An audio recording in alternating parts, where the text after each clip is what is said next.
My name's Paul Gazzola. I'm a South Australian artist who spent quite a lot of time living overseas as much as working in Australia, and living back after having those influences has changed a lot how I feel about producing artwork in its relationship to working with communities and people, and the idea of what art has as a set of social engagements with spaces or a validity in sites, and just really trying to think of working on projects that seem to make sense within the context that they're working in.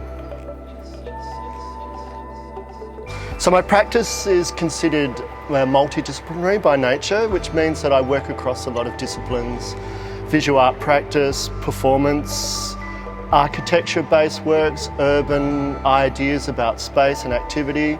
And then also included with that would be these notions of social-related performance and participatory practices, which is in now this idea of live art, the live art scene that happens now to come across Australia.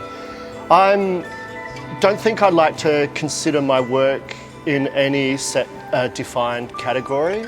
It's a lot to do about being responsive to the context or the invitation from a place to make work, or trying to develop an idea, as I said before, that makes sense within the place that it's working in. One of the recent projects I've made is called Temporary Art Gallery. That happened in the Colonnade Shopping Centre in Port Noarlunga.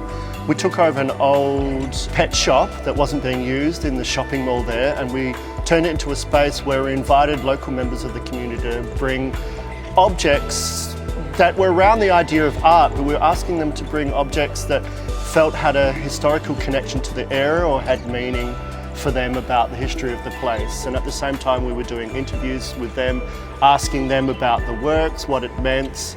In a sense, what it did was, it wasn't just about the idea of what art is in a aesthetic sort of sense, but also what art could be as a connective means to the area, finding about our histories, and how, in a sense, people feel about their world and the world that they live in.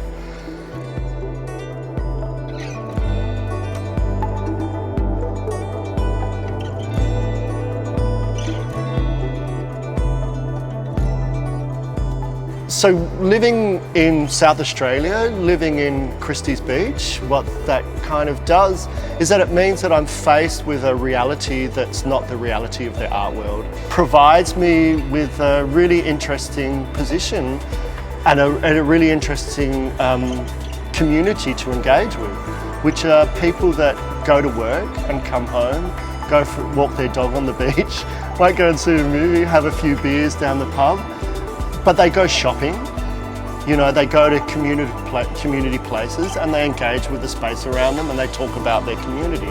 And I'm trying to produce works that fit in with that, but also try to speak a little bit about, okay, what don't you see here? What do you really think? What is culture for you? What environment do you want to produce for your children? And then also, how do you think about society in general? And I'm very, very curious about art as a philosophical proposition, but the proposition has to become as physical activations in the community. And my interest is how to make an idea a communicable kind of engagement with public.